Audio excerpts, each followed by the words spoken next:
Yang pertama itu ada pengertian biaya, di mana biaya merupakan modal yang dikeluarkan oleh suatu perusahaan untuk menghasilkan barang ataupun jasa.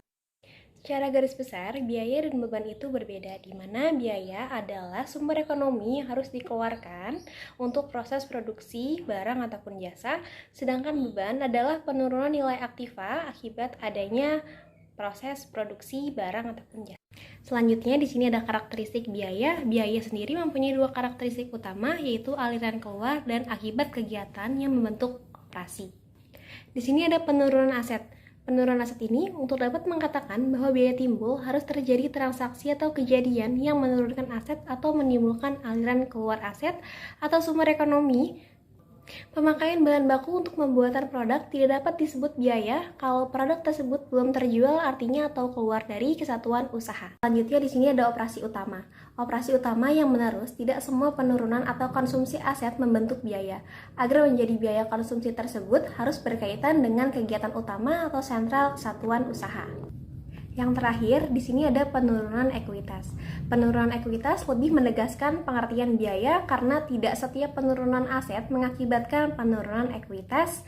Misalnya adalah pembagian dividen kas merupakan penurunan aset tetapi tidak dapat disebut sebagai biaya.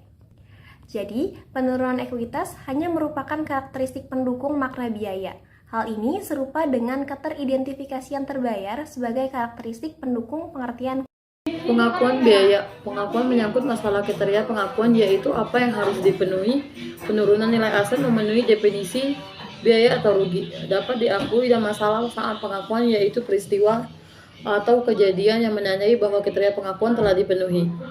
Biaya dan rugi tidak mengalami masalah pembentukan realisasi. Oleh karena itu, kriteria pengakuan tidak dibedakan dengan kaidah pengakuan, sehingga masalah pengakuan biaya rugi adalah kapan penurunan nilai aset dapat dikatakan telah terjadi atau kapan biaya rugi telah timbul sehingga jumlah biaya rugi dapat diakui. Kriteria pengakuan biaya atau rugi pada umumnya diakui bila mana salah satu dari dua kriteria berikut terpenuhi. Yang pertama, konsumsi manfaat. Biaya atau rugi diakui bila mana manfaat ekonomi yang dikuasai suatu entitas telah dimanfaatkan atau dikonsumsi dalam pengiriman atau pembuatan barang. Penyerahan pelaksanaan jasa, kegiatan lain yang mempresentasikan operasi utama atau sentral entitas tersebut. Yang kedua, lenyapnya atau berkurangnya manfaat massa. Datang biaya atau rugi diakui bila mana aset yang telah diakui sebelumnya diperkirakan telah berkurang. Manfaat ekonominya adalah tidak lagi mempunyai manfaat ekonomi. Konsep penandingan. Konsep penandingan adalah konsep yang dimaksud untuk mencari dasar hubungan yang tepat dan rasional antara pendapatan biaya. Pendapatan merupakan hasil yang dituju perusahaan, sementara kos dikeluarkan untuk memperoleh pendapat tersebut merupakan upaya yang dilakukan perusahaan. Dengan demikian, pendapatan harus ditandingkan dengan biaya yang diperkirakan telah menghasilkan pendapatan tersebut. Agar dihasilkan laba yang tepat, penyandingan antara biaya dan pendapatan memerlukan dasar yang tepat. Upaya mencari dasar penandingan yang tepat merupakan masalah yang sering dihadapi akuntan. Tidak hanya menyangkut penentuan aktiva atau jasa yang benar-benar telah dipakai, namun menyangkut perhitungan besarnya nilai aktiva atau jasa yang telah digunakan. Konsep penandingan. Dalam praktek ada 3 dasar penandingan yang umum digunakan untuk mencari hubungan antara biaya pada pendapatan dalam suatu periode tertentu. Dasar penandingan tersebut, yang pertama ada hubungan sebab akibat, yang kedua ada alokasi sistematik dan rasional, dan yang ketiga ada pembebanan segera. Baik, yang berikutnya kritik terhadap konsep penandingan. Konsep penandingan merupakan salah satu konsep yang digunakan dalam kerangka akuntansi konvensional. Menandingkan biaya dengan pendapatan sama halnya dengan menandingkan upaya dan hasil. Kegiatan usaha merupakan salah satu aliran kos, yaitu suatu aliran yang pada akhirnya akan menghasilkan pendapatan. Meskipun konsep penandingan merupakan hal yang umum diterapkan dalam akuntansi konvensional, namun dalam pelaksanaannya masih diwarnai dengan berbagai pertentangan. Ada beberapa kritik yang ditujukan terhadap konsep masking Di antaranya yaitu bukti objektif dan evaluasi terhadap konsep marketing.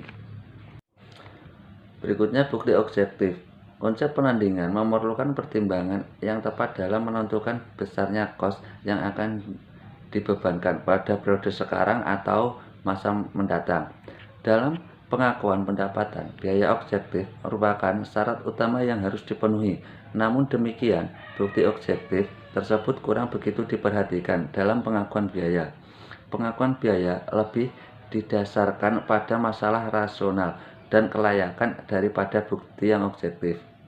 Dalam praktek akuntansi, suatu prosedur tertentu dapat diterima perilakunya apabila pendapatan rasional dan layak untuk diterapkan.